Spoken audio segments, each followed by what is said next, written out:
महाराज जी, मेरा प्रश्न ये है कि जैसे बाहर गांव के व्यापारी यहाँ आते हैं, उनके संग दरगाह वगैरह चादर वादर को चढ़ाते हैं, तो उनके संग जाना चाहिए या नहीं? क्या ये ठीक है? कैसे क्या करें?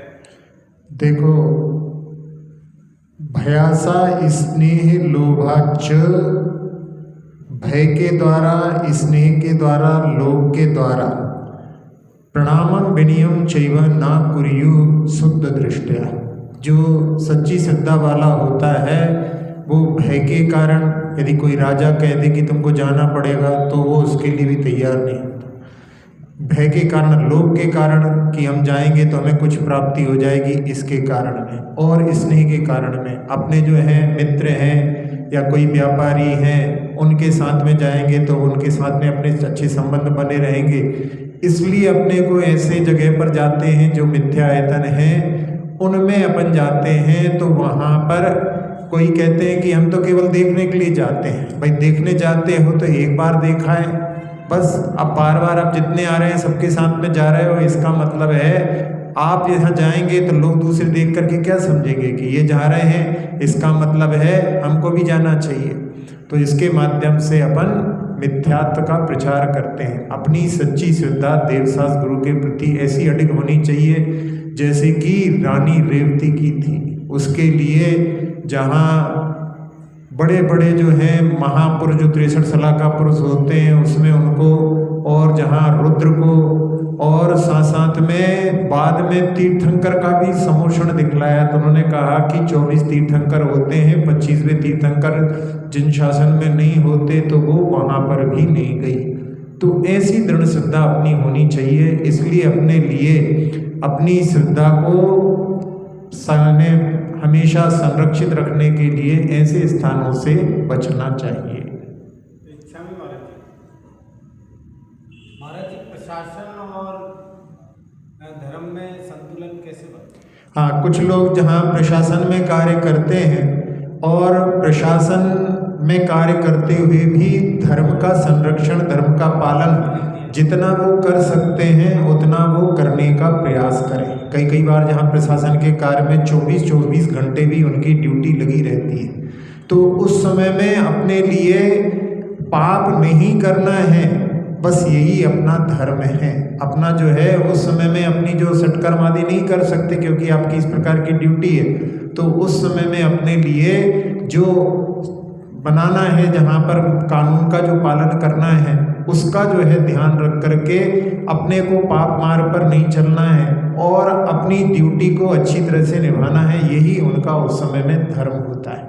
तो जिसके माध्यम से जहाँ पर कुछ ऐसे कार्य भी होते हैं जिनमें जहाँ अपनी नीतियों के माध्यम से अहिंसा धर्म का अपन उसमें प्रचार कर सकते हैं, उनका जो है अपना मत रख सकते हैं, उसमें अपना प्रयास उसमें करना चाहिए। और जहाँ कहीं इस प्रकार की स्थितियाँ बनती हैं, जैसे एक बार जो है कलेक्टर सुरेश जी, जिनके पास में ज्ञानी जैल सिंह के लिए भोजन की व्यवस्था का चार्ज मिला था, तो उस समय में उन्होंने शाकाहारी भोजन को ही उनको परोसा था और उसके बाद में ज्ञानी जैल सिंह भी उनकी प्रशंसा करके गए थे।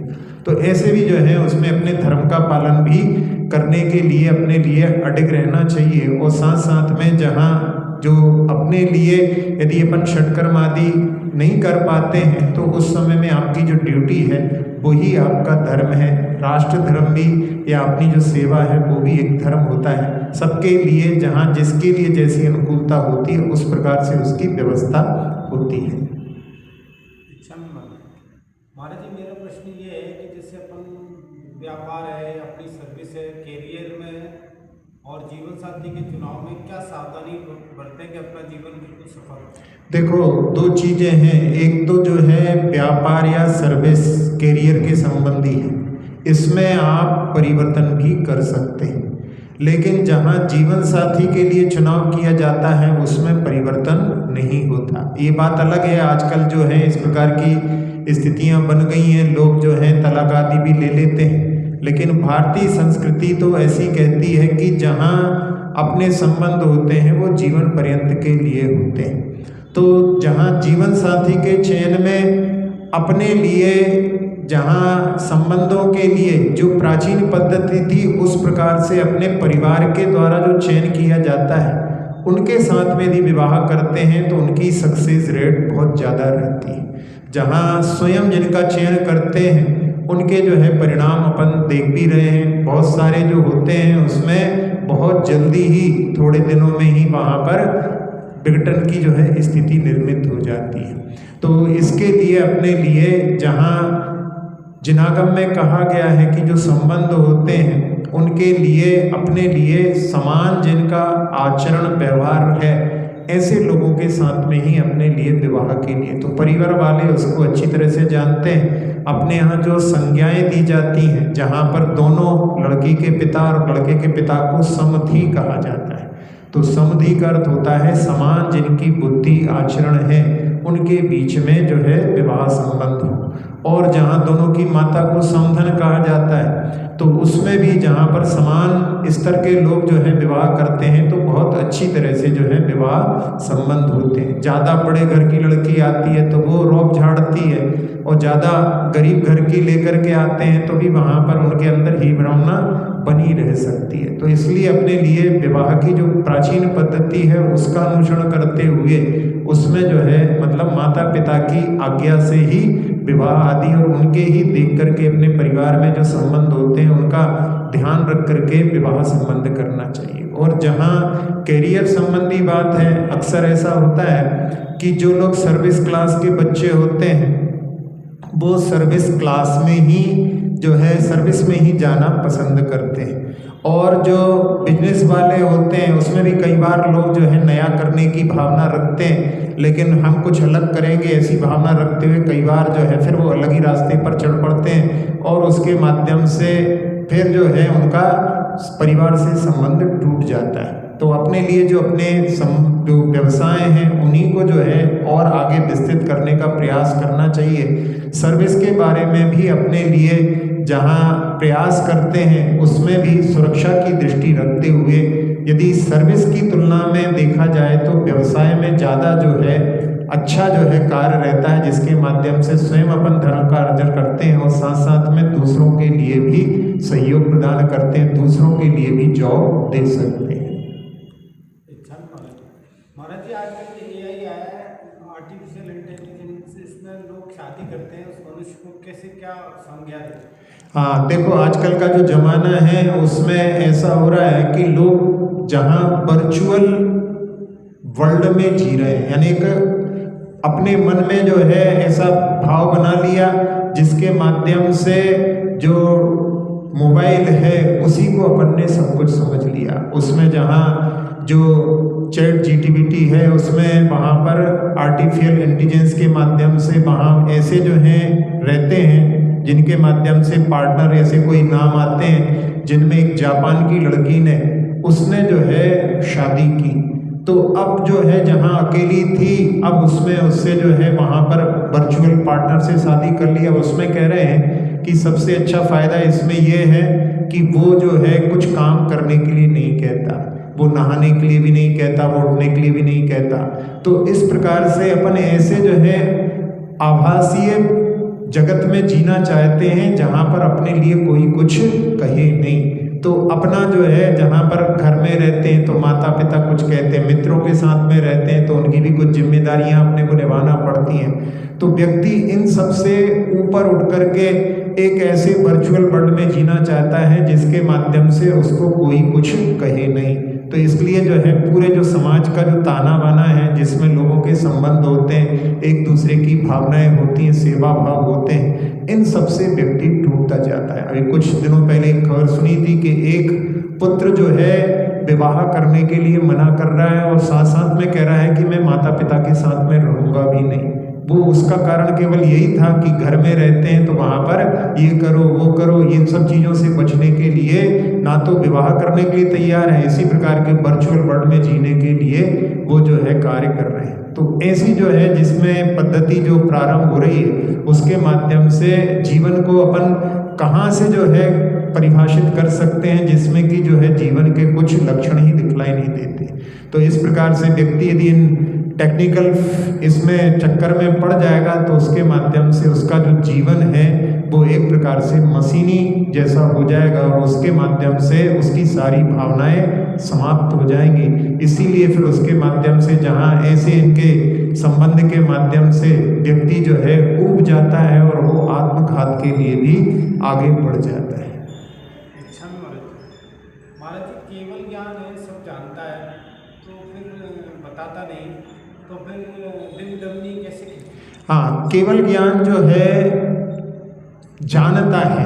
4 ज्ञान ऐसे हैं जो स्वार्थ कहलाते हैं, यानी केवल जानने वाले हैं। एक शुद्ध ज्ञान ऐसा होता है जो जानता भी है और बतलाता भी है। जैसे अभी अपन यहाँ पर चर्चा कर रहे हैं तो शुद्ध ज्ञान के माध्यम से अपन जान भी रहे हैं और सामने वाले को बतला भी रहे हैं, तो ये शुद्ध ज्ञान के पास में ये सामर्थ्य है।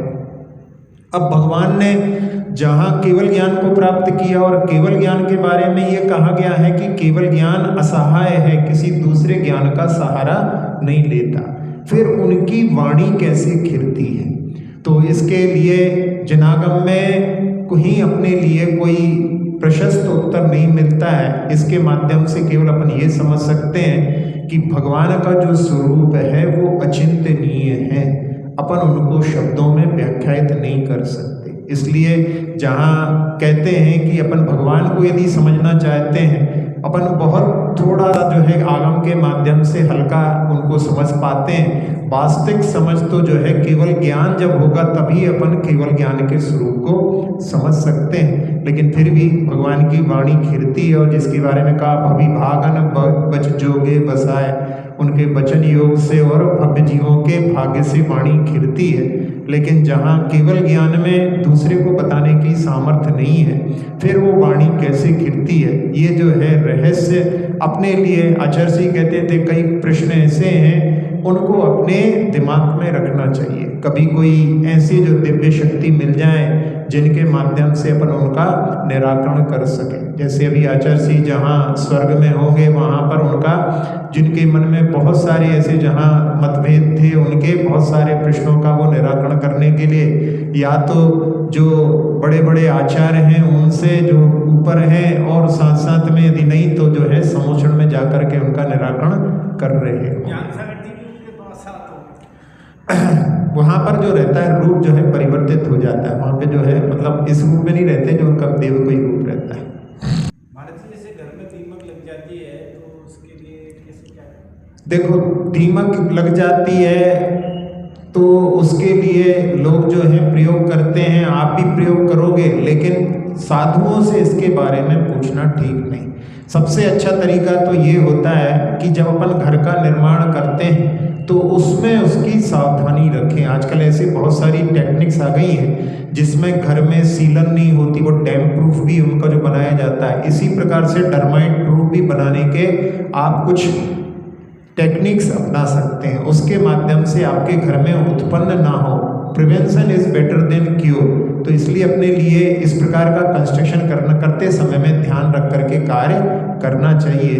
बाकी जो हिंसा जिसमें होती है उन चीज़ों में जो है जहाँ मतलब जो साधु वर्ग हैं उनसे पूछना जो है ठीक नहीं, क्योंकि उसमें जो है वो उनकी अनुमति अनुमोदना नहीं कर सकते। महाराज जैसे जैन लोग ज़्यादातर व्यापार में ही संलिप्त हैं, तो महाराज जी मेरा प्रश्न ये है कि कोई लोग अगर कृषि किसान बनना चाहे तो क्या जैन बन सकते हैं? हाँ, देखो, जैनों के लिए कृषि का निषेध नहीं। जहाँ भगवान ने जब षटकर्म बतलाए थे उसमें कृषि को भी बतलाया था। 6 कर्मों में असी कृषि वाणिज्य विद्या शिल्प, और जो वैश्यों के लिए कहा था उसमें कृषि और पशुपालन, ये भी जो है वैश्यों के लिए कहा था। तो जहाँ प्राचीन समय में ये पद्धति थी कि उसमें जो है सबसे उत्तम कृषि को माना जाता था, उसके बाद में व्यापार को और नौकरी को सबसे अधम माना जाता था। लेकिन आजकल की जो है परिभाषा दूसरी हो गई है, उसमें जो है नौकरी को सर्वश्रेष्ठ मान रहे हैं। लेकिन वास्तव में देखा जाए तो कृषि में भी आजकल जो जिसमें कि जो खाद आदि कृत्रिम आदि का प्रयोग करते हैं उनका प्रयोग ना करके यदि वहाँ पर जो है अपनी खाद ऐसी रहे जो कि गोबर आदि के माध्यम से इस प्रकार से यदि खेती करते हैं तो उसके माध्यम से जहाँ पर पेस्टिसाइड्स आदि डाल करके बहुत सारी चीज़ें जो है विकृत हो रही हैं उनका जो है उत्पादन ना करके अपने को ऑर्गेनिक जो है खेती करने का प्रयास करना चाहिए। उसके माध्यम से अपना स्वास्थ्य भी ठीक रहेगा और उनकी जो जहाँ लोग कर रहे हैं उनके जो प्रोडक्ट्स हैं उनके बहुत दाम दुनिया में चल रहे हैं, क्योंकि लोग जो है इनसे परेशान हो चुके हैं, क्योंकि इसके माध्यम से बहुत सी बीमारियां उत्पन्न होती हैं। तो आप इस प्रकार की यदि खेती करते हैं तो उसका निषेध नहीं। आचार्य शांति सागर जी महाराज कहते थे कि खेती करने वाला किसान के मन में बहुत पवित्रता रहती है, क्योंकि किसान जहाँ जिस अन्न को उत्पन्न करता है वो दूसरों के पेट की भी चिंता करता है, उसलिए वो अन्न का उत्पादन करता है। लेकिन जहाँ व्यापार होता है, व्यापार में जैसे दुकान वाला है, सामने वाली दुकान पर यदि ग्राहक चला जाता है तो उसके मन में बहुत जो है आकुलता व्याकुलता होने लगती है। ऐसी आकुलता व्याकुलता किसान के लिए नहीं होती। वो बात अलग है, कई बार इस प्रकार की स्थितियां भी बन जाती हैं जिसमें बाढ़ आ जाती है, कभी सूखा पड़ जाता है, तो ये सब चीज़ें रहती हैं। लेकिन फिर भी जैसी आकुलता दुकानदारों को रहती है वैसी आकुलता किसान के लिए नहीं होती। इसलिए किसान जो है उसके भावों की निर्मलता को देख करके उसको सर्वश्रेष्ठ कहा है। तो उसके लिए यदि अपन इस प्रकार के जिसमें कि अपन खाद आदि का प्रयोग ना करके या कृत्रिम खाद का प्रयोग ना करके यदि करते हैं तो वो एक अच्छा जो है, बहुत सारे बड़े बड़े सर्विस को छोड़ करके भी जो है लौट करके वापस आकर के इस प्रकार के क्षेत्रों में उतर रहे हैं और बहुत सफलता को भी अर्जन कर रहे हैं। अच्छा महाराज जी, आजकल शिक्षा का उद्देश्य जीविकोपार्जन ही हो गया, जीवन चलाने का, नौकरी करना, पैसा। तो धर्म क्षेत्र में या जीवन चलाने के लिए जैसे जीवन अपना बहुत सुखमय हो तो शिक्षा का उद्देश्य क्या होगा? शिक्षा का उद्देश्य केवल शिक्षा यानी केवल ज्ञान प्राप्त करना नहीं होना चाहिए। शिक्षा का उद्देश्य अपने जीवन को निर्माण करना है। एक जो होता है कि जीवन को जो है बिताना केवल, तो वो केवल जीवन चलाने के लिए शिक्षा नहीं, जीवन भूत जो मूल्य हैं उनको अपने जीवन में सीखने के लिए शिक्षा का। लेकिन वर्तमान में जो शिक्षा है वो केवल जो है नौकरी प्रदान करने वाली ही हो गई। उसमें बहुत सारी चीज़ें ऐसी सिखाई जाती हैं जिनका कभी जीवन में प्रयोग नहीं होता। एग्ज़ाम ओरिएंटेड ही लोग पढ़ते हैं और उसके माध्यम से जैसे ही एग्ज़ाम पूर्ण हुआ और उससे फिर उनका कोई सरोकार नहीं रहता। पहले के समय में जहाँ गुरुकुल पद्धति थी उसमें जो है सब प्रकार की शिक्षाएं दी जाती थी और उसमें व्यक्ति स्वयं जो है चयन करके अपना कि किस क्षेत्र में हमको आगे बढ़ना है वो उनके लिए सब जो है वहाँ पर खुला रहता था। लेकिन आजकल तो केवल जो है मुख्यतः से जीविका के लिए ही जो है शिक्षा का अध्ययन होता है। तो जहाँ पहले के समय में जब पढ़ाया जाता था तो उसमें कोई यदि प्रश्न करता था कि भाई 2 और 2 4 ही क्यों होते हैं, 2 और 2 5 क्यों नहीं होते, 2 और 2 3 क्यों नहीं होते, तो उस समय में कहते थे कि 2 और 2 3 इसलिए नहीं होते हैं कि अपन यदि किसी को दे रहे हैं तो उसको कम ना दे दें, और 2 और 2 5 इसलिए नहीं होते हैं कि जब हम किसी से कुछ ले रहे हैं तो अपन ज़्यादा ले लें। तो ये न्याय नीति का भी जो है ज्ञान पुरानी गुरुकुल पद्धति में कराया जाता था। लेकिन आजकल की जो पद्धति है उसके लिए जहाँ पर शिक्षा का सही उद्देश्य जो है जीवन निर्माण होना चाहिए, जीवन निर्वाह नहीं होना चाहिए। लेकिन ये पद्धति में भी अब धीरे धीरे परिवर्तन करने के लिए बहुत सारे लोग लगे हुए हैं और उसके माध्यम से किस प्रकार की जो है शिक्षा पहले जो गुरुकुल पद्धति में होती थी उसको भी अडॉप्ट करने के लिए कई जो है स्टेट उसमें प्रयास कर रहे हैं। महाराज जी, अपने ये भोजन कैसे करना चाहिए? हाँ, भोजन कैसे करना चाहिए? भोजन करने के लिए सबसे पहले अपने को भोजन करने के पहले प्रार्थना करना चाहिए। तो प्रार्थना में इस प्रकार की भावना कि संसार में कोई भी भूखा ना रहे, इस प्रकार की भावना करते हुए, और भोजन जो है अपने को करते समय जहाँ टीवी और मोबाइल का प्रयोग नहीं करना चाहिए, क्योंकि उसको अपन यदि प्रयोग करते हैं तो उसके माध्यम से अपना उपयोग जो है भोजन पर नहीं रहता। और भोजन को जो है अच्छे धीरे धीरे चबा चबा करके खाना चाहिए। कई बार होता है लोग बहुत जल्दी जल्दी भोजन करते हैं, उसके माध्यम से शरीर में कई व्याधियां उत्पन्न हो जाती हैं। यदि भोजन को अच्छे धीरे धीरे से किया जाए, चबार चरवण करके किया जाए, तो उसके माध्यम से शरीर की बहुत सारी व्याधियां अपने आप ठीक हो सकती हैं। और साथ ही साथ में जहाँ भोजन की थाली जो है स्वयं उठा करके रखना चाहिए और भोजन की थाली में कुछ जूठन भी नहीं छोड़ना चाहिए। इस प्रकार से अपने लिए भोजन करना चाहिए। जहाँ पांचों इंद्रियों के विषय भोजन के माध्यम से अपने लिए प्राप्त होते हैं।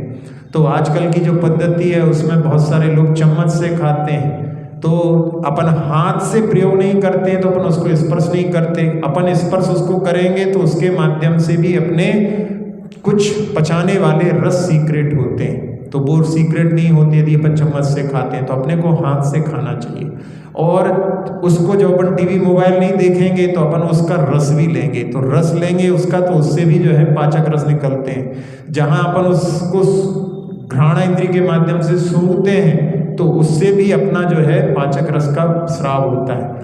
अपन उसको भोजन को अच्छी तरह से देखें भी।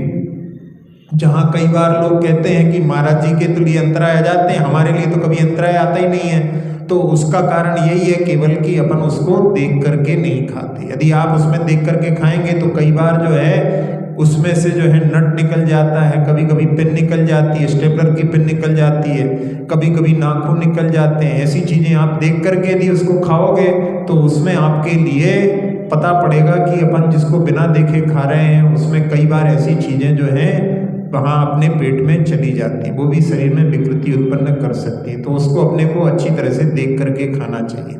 और साथ ही साथ में पांचवी इंद्री का जो कर्ण इंद्री का विषय है उसमें जब अपन कोई पापड़ आदि खाते हैं तो उसकी आवाज़ होती है, तो वो भी जो है वहाँ पर पाचक रस को स्राव करने में कारण बनती है। तो अपने भोजन करते समय में अपना उपयोग केवल भोजन की ओर रहना चाहिए और कहीं अपना उपयोग नहीं। भोजन के समय में बोलना भी जो है वहाँ पर अपने जिनागम में निषिद्ध किया है, क्योंकि जहाँ अपन मुख झूठा होता है उस समय में कुछ शब्दों का उच्चारण करते हैं तो वो शब्द जो हैं, शब्द जो होते हैं सारे, देखा जाए तो सारे जो शब्द हैं वो सिद्ध हैं, सिद्ध वर्ण समामना है। तो जो सारे शब्द जो हैं जिनवाणी में भी प्रयोग किए हुए हैं, तो उसके माध्यम से अपना जो है उसके प्रति यानी भगवान की वाणी के प्रति अनादर होता है। इसलिए अपने को मौन पूर्वक भोजन करना चाहिए। और भोजन करते समय जहाँ अपने लिए यदि अपन टेलीविज़न मोबाइल आदि देखते हैं उसमें अपनी संवेदनाएं शून्य हो जाती हैं, क्योंकि जहाँ टेलीविज़न पर कुछ ऐसा दृश्य चल रहा है जहाँ पर किसी का जो है वध हो गया है, उसका जो है शरीर है कहाँ पर कहीं आग लग गई है, बहुत सारे लोग उसमें जल गए। अब अपन भोजन कर रहे हैं और उस समय में उस दृश्य को देख करके भी अपनी संवेदनाएं यदि नहीं रही तो इसके माध्यम से अपन जो है संवेदना शून्य हो जाएंगे। और जहाँ जिन माताओं ने भोजन को बड़ी मेहनत से तैयार किया है, अपन उसकी ओर अपना उपयोग न ले जा करके केवल टेलीविज़न मोबाइल की ओर देख रहे हैं, मतलब अपन उनके भोजन की मेहनत की कोई कद्र नहीं कर रहे हैं। जहाँ भोजन का निर्माण वो करते हैं, कितनी मेहनत से उसको पहले छानते हैं, बीनते हैं, सब कुछ करते हैं, उसके बाद में जो है उसका निर्माण होता है। तो उनकी मेहनत को अपने को समझ करके उस पर ध्यान दे करके भोजन करना चाहिए। जहाँ टीवी मोबाइल देख करके बच्चे लोगों को खिलाते हैं उसके माध्यम से बच्चे कुछ भी नानुकर नहीं करते, तो ये सोचते हैं कि इनका लिए अच्छा रहेगा, लेकिन उससे जो है उनके स्वास्थ्य पर विपरीत प्रभाव पड़ता है। आजकल बच्चे बहुत मोटे होते जा रहे हैं, लेकिन जो उनमें एनर्जी होनी चाहिए वो जो है एनर्जी से रहित रहते हैं। उसी मोबाइल और टीवी के कारण ही ऐसा हो रहा है। महाराज जी, शास्त्रों में जो ज्योतिष मंडल है उसमें चंद्रमा का विमान में एकेंद्रीय जीव होते हैं या हो सकते हैं? एकेंद्रीय तो पूरे संसार में भरे हुए हैं। एकेंद्रीय जीवों के लिए कोई भी स्थान रिक्त नहीं है। जहाँ चंद्रमा का जो विमान है वो पृथ्वी काय के है, उसमें पृथ्वी काय के जीव तो लगातार उत्पन्न होते ही रहते हैं। तो पूरे संसार में जो है एकेंद्रीय जीवों का आवास है। तो जहाँ चंद्रमा है वहाँ पर जो चंद्रमा विमान में जो देवादि हैं वो लोग जो है देव जाति के हैं, लेकिन बाकी जिस आधार पर हैं उसमें तो जो है पृथ्वी का है, वहाँ पर जीव एकेंद्रीय उत्पन्न होते हैं। तो इसलिए जो है एकेंद्रियों का जो है सिद्ध शिला में भी जहाँ पर सिद्ध भगवान है वहाँ पर भी एकेंद्रीय जीव उत्पन्न होते हैं, और वहाँ पर भी एकेंद्रीय जीव भी ठसाठस भरे हुए, क्योंकि कोई भी लोग जो है संसार में कोई भी स्थान जो है एकेंद्रियों से रहित नहीं है।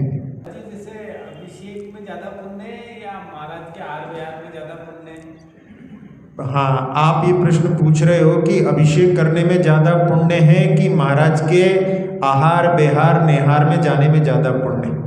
तो यदि व्यक्ति के लिए जहाँ महाराज अकेले जा रहे हैं और उनकी सेवा में ना जा करके और व्यक्ति सोच रहा है कि हम भगवान की आराधना करने जा रहे हैं, पूजा करने जा रहे हैं, उसमें हमें ज़्यादा पुण्य मिलेगा, तो अभी हमने धर्म के स्वरूप को ही नहीं समझा है। जहाँ अपने लिए महाराज की सेवा करना भी एक कर्तव्य है। हमने एक बार पहले सुनाया था, महाराज की सेवा तो भैया वृत्ति में आती है, ये तो आपके लिए पुण्य के अर्जन के लिए है। लेकिन हमने एक उदाहरण सुनाया था कि एक वृद्धा रास्ते में गिर पड़ी थी और पंडित टोडरमल जी जहाँ जा रहे थे तो उस समय में उन्होंने सिद्ध चक्र विधान का पहला दिन था, उन्होंने शुद्ध वस्त्र पहने हुए थे, लेकिन उन्होंने पहले उस वृद्धा को उठा करके और वैद्य के यहाँ लेकर के गए। जब लेट पहुँचे तो सब लोग वहाँ पर उखड़ पड़े कि आज तो बहुत विलम्ब हो गया। तो उन्होंने कहा आज सही सिद्ध चक्र विधान हुआ। जब बाद में उन्होंने बतलाया तब लोगों को समझ में आया कि अपन लोग केवल मंदिर में पूजा करना यही जो है धर्म समझते हैं। वास्तव में जो अपने माता पिता को घर में उनकी सेवा ना करके केवल मंदिर में सेवा करता है, मंदिर में जो आराधना पूजा करता है, उसका वो जो है आराधना पूजा करना भी सही नहीं है। जो अपने माता पिता की सेवा नहीं करके केवल मंदिर की पूजा को ही समझता है, वो जो है सही पुजारी नहीं है।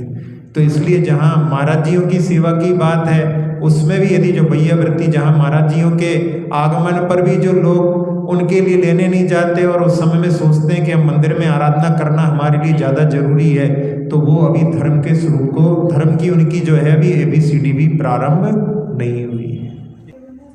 मेरा एक प्रश्न है महाराज जी, जब हम सुबह मंदिर में जाते हैं सुबह 5:30 बजे, तो जब हम मंदिर में जाते हैं तो मंदिर में हम एकत्र होकर उनका स्वर का हम ये करते हैं, ध्यान लगाते हैं सुबह मंदिर में। तो जब मंदिर में हम ध्यान लगाते हैं हमारे मन में उथल पुथल विचार आने लगते हैं, तो ऐसे टाइम में हम ऐसे ही वक्त हमें क्या करना चाहिए? कर्मों का उदय रहता है, लेकिन कर्मों के उदय में अपने लिए उसमें जो है प्रभावित ना होकर के अपने जिस कार्य को अपन कर रहे हैं उसको करते रहें। धीरे धीरे उनका जो है उदय जो रहेगा उसमें परिवर्तन आएगा और अपने जो है भावों के माध्यम से उसमें जो है परिवर्तन जब आएगा तो धीरे धीरे अपना मन उसमें लगने लगेगा। तो वो तो कर्मों का उदय तो सतत चलता रहता है। अपने लिए उसमें उथल पुथल हो तो उस पर ध्यान ना दे करके अपन यदि शरीर से बैठे हुए हैं, वचनों से बोल रहे हैं, अभी मन नहीं लग रहा है, लेकिन धीरे धीरे मन भी अपना उसमें लगने लगेगा। ये धर्म के क्षेत्र में होता है, पहले काय लगाना पड़ती है, वचन लगाना पड़ते हैं, मन फिर पीछे आता है। हाँ, छोड़ना नहीं, उसको आप हमेशा करते रहें। आज देखने में आ रहा है कि सबके अपने अपने महाराज अपने अपने गुरु हो गए हैं और दूसरे महाराजों को ना तो जाते हैं ना उनकी भैया करती है, आज ऐसे करते हैं, पर्सनल करते हैं। हाँ, ऐसा जो है मतलब जहाँ साधुओं का जो है विभाजन नहीं करना चाहिए कि ये उनके साधु हैं और ये हमारे साधु हैं। वास्तव में तो साधु जो है, जहाँ साधुओं की चर्या होती है, जो ज्ञान ध्यान तप में लीन रहते हैं, वो साधु होते हैं। वो साधु कोई भी हो, कोई भी संघ के हो, सबकी सेवा करना सभी जो है जैन बंधुओं का कर्तव्य होता है। अक्षर पर मात्रा से दूषित वचन अगर हमहीन रहे और प्रमाद कषाय के वश में सम्यक अर्थ विलीन किए, जिन वाणी माता मेरी उन सब त्रुटियों को क्षमा करें, आशीष शीघ्र हम सबको केवल लब्धि रमा मिले, प्राप्त हमें हो बोधि समाधि परिणामों की शुद्धि हो, निज आत्म उपलब्ध हमें हो, शाश्वत सुख की सिद्धि हो,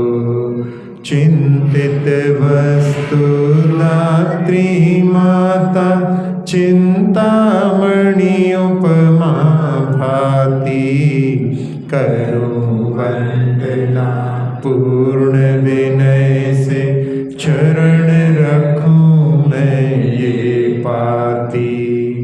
कर जिन वाणी स्तुति तन की ममता टार, महामंत्र का जाप अब सभी जपे नव बार।